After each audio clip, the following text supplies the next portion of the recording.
आज पत्री येते ज्या माजी जिल्हा परिषद आणि घरातील नामनिर्देशन राष्ट्रवादी काँग्रेस पक्षाच्या वतीने सर्व उमेदवारांसोबत भव्य रॅलीच्या माध्यमातून आम्ही नामनिर्देशन भरलेले आहे। राष्ट्रवादी काँग्रेस पक्षाचे माजी जिल्हा परिषद आणि 10 पंचायत समितीच्या उमेदवारांचे नामनिर्देशन आम्ही भरलेले आहे। निश्चित मी आपल्या माध्यमातून सर्व मतदारांना आवाहन करतो की यावेळेस आपण सर्वांनी मिळून राष्ट्रवादी काँग्रेस पक्षाच्या आमच्या सर्व उमेदवारांना प्रचंड मताधिक्याने निवडून द्यावं ही आपल्या तुमच्या माध्यमातून या ठिकाणी मतदारांना आवाहन करतो।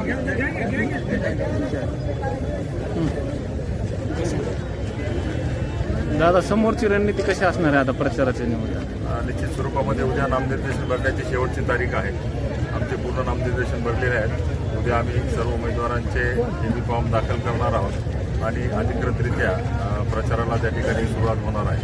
निश्चित स्वरूपामध्ये आमचे सर्व उमेदवार राष्ट्रवादी काँग्रेस पक्षाची विचारधारा आणि राष्ट्रवादी काँग्रेस पक्षाने आतापर्यंत केलेल्या विकासाच्या या पूर्ण मोहिमेमध्ये प्रत्येक घराघरामध्ये जातील, प्रत्येकाचे त्या ठिकाणी आशीर्वाद घेतील आणि आम्ही कशा पद्धतीने विकास करणार आहोत, कशा पद्धतीनं सर्व गावांना सोबत घेऊन काय पलट करणार आहोत, काय विकास करणार आहोत हे जाहीरनाम्याच्या माध्यमातून आमचे सर्व उमेदवार प्रत्येक घरामध्ये जातील आणि आपला प्रचार त्या ठिकाणी करत राहतील। नगर परिषदेत आपला विजय झालेला नाही, नगरसेवक नगराध्यक्ष आलेले नाही, त्याचा काही परिणाम होणार का आपल्या जिल्हा परिषद? निश्चित काही नाही। नगर परिषदेच्या निवडणुकीमध्ये आम्ही अत्यंत 12 दिवसामध्ये ती तयारी केलेली होती आणि 12 दिवसामध्ये ती तयारी केलेली असतानाही आम्ही राष्ट्रवादी काँग्रेस पक्षाच्या वतीनं सर्व 23 उमेदवार मैदानामध्ये उतरलेले होते आणि एक चांगल्या पद्धतीचा कौल आम्हाला अपेक्षित होता, परंतु जनतेनं दिलेला कौल आहे, जनतेनं दिलेला निर्णय तो आम्ही त्या ठिकाणी मान्य केलेला आहे आणि त्याच माध्यमातून आम्ही शहरात असेल, तालुक्यात असेल काम करत आलेले आहेत आणि भविष्यातही काम करत राहणार आहोत। उमेदवार निश्चित झाले का? पूर्ण आमचे उमेदवार निश्चित झालेले आहेत। त्यामुळं सर्व उमेदवार मागच्या बऱ्याच दिवसापासून तयारी करत होते। आज त्या माध्यमातून त्यांचे नामनिर्देशन भरलेले आहेत, फॉर्म भरलेले आहेत आणि उद्यापासूनच सर्व प्रचाराला त्या ठिकाणी लागतील। पक्षाकडून आज उमेदवारी अर्ज दाखल करण्यात आलेले, काय सांगणार आपण याच्या बाबतीत?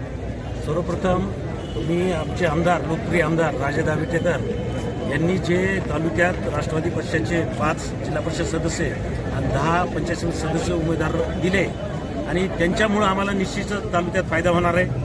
त्यांनी कार्यक्षम आहेत, विकासाचे काम करतात। आजपर्यंत तालुक्यात वर्षात बऱ्याच गावांना त्यांनी विकासाचे निधी दिलेला आहे आणि भविष्यात होणाऱ्या कामासाठी निश्चित फायदा होणार आहे। राजेदामुळं इथल्या 5 जागा आणि 10 पंचायत समिती निवडून येतील असं मला खात्री आहे। प्रचाराची रणनीती कशी असेल? प्रचाराची रणनीती, प्रचार तर आमचा चालूच आहे। ज्यावेळेपासून आमदार राजेदा विटेकर निवडून आले त्या दिवसापासून प्रचार चालू आहे, त्यांचा संपर्क चालू आहे। ते नेहमी पाथरी शहराशी, पाथरी तालुक्याशी संपर्कात असतात। ग्रामीण भागात मला शहरापेक्षा मला जे वाटलं ते ग्रामीण भागात त्याच्यापेक्षा जास्त आम्हाला मदत भेटेल आणि त्यांच्या सहकार्यामुळं आणि सर्व कार्यकर्त्यांमुळं पूर्ण जागा निवडून येतील अशी मला खात्री।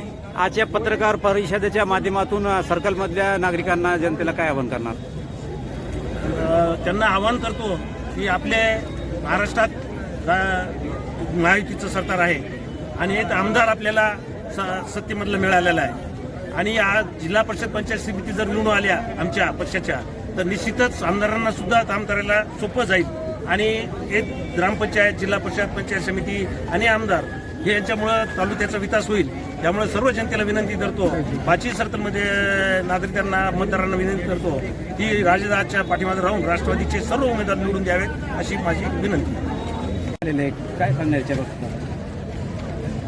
आम्हाला आमचे नेते, तरुण तडफदार युवकांचं नेतृत्व करणारे आणि मतदारसंघ नव्हे तर जिल्हा विकासाकडे नेणारे आमचे राजेदा विटेकर यांच्या नेतृत्वाखाली आमचा राष्ट्रवादी पक्षाच्या पॅनलच्या सर्व उमेदवारांचे अर्ज काल सोनपेठमध्ये झाले, आज पाथरीमध्ये झाले। त्यामुळं आम्हाला त्यांच्या कामावर आमचे पक्षाचे राष्ट्रीय नेते अजितदादा पवार, प्रदेशाध्यक्ष तटकरे साहेब, रुपालीताई चाकणकर असतील किंवा आदितीताई तटकर असेल, या सर्वांच्या कामाची पद्धत आणि लोकांना न्याय देण्याची भूमिका यांच्या नेतृत्वाखाली आम्ही काम करतो आणि आमचे आमदार आतापर्यंत तुम्ही पाहिले त्यांना 1 वर्ष पूर्ती झाली, त्या वर्षापूर्ती त्यांनी किती कामांचा त्यांचा सपाटा होता।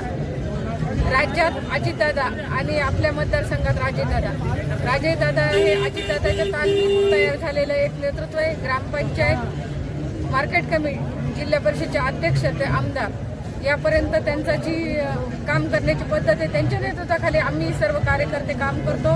आज मतदारसंघाचे आपल्या पाथरी विधानसभामध्ये जे काही आपले जिल्हा परिषदचे सर्वच उमेदवार दादांच्या त्यांच्या सांगण्याप्रमाणे त्यांच्या नेतृत्वात काम करत आहेत. मला निश्चित या गोष्टीचा आनंद आहे की विजय हा राष्ट्रवादी पक्षाचाच होणार आहे. आणि त्यांच्या आज तुम्हाला माहीत आहे की आज लाडक्या बहीण च्या माध्यमातून महिलांना न्याय देण्याचं काम महिला बालकल्याण खात्यातून चांगल्या पद्धतीने आज ते महायुतीच्या सरकारने केलेलं आहे. त्यामुळं आज महिला ह्या सर्वच महिला मला वाटते की आमच्या पक्षासोबत आहेत. तसंच आज सर्व म्हणजे जाती धर्मांना न्याय देण्याचं काम असेल, अल्पसंख्याक असेल, मागासवर्गीय असेल किंवा इतर सर्वच जातींना सोबत घेऊन काम करण्याचं काम हा राष्ट्रवादी पक्ष करत असतो. त्यामुळं निश्चितच 18 पगड जातींना घेऊन आम्ही आज आमचा जो काही पॅनल आमचे सर्व 4 सर्कलमध्ये उभे केलेले आहेत. त्यामुळे निश्चितच आम्हाला यश मिळणारच आहे. आपल्यासोबत माजी जिल्हा परिषद अध्यक्ष निर्मलाताई विटेकर पण आज आपल्यामध्ये आज उभे आहेत. काकी आमच्या सोबत आलेले आहेत की महिलांचं एक त्यांनी नेतृत्व करून महिलांना सोबत घेऊन त्या प्रचारात पण आज आमच्या प्रचारामध्ये आमचे आशीर्वाद त्यांचे आमच्यासोबत राहणार आहेत. निश्चितच आमचा विजय झाल्याशिवाय राहणार नाही यात निशंका नाही. आजच्या पत्रकार परिषदेच्या सर्कलच्या नागरिकांना हेच आव्हान आम्ही करणार आहोत की कुठल्याही भूलथापांना तुम्ही बळी न पडता आज आपल्या सर्कलचा आपल्या गावाचा जर विकास करून घ्यायचा असेल तर तुम्ही राष्ट्रवादी पक्षाच्या आमचे नेते माननीय राजेंद्र विटेकर यांच्यासोबत राहिलं पाहिजे आणि या विजय संकल्पामध्ये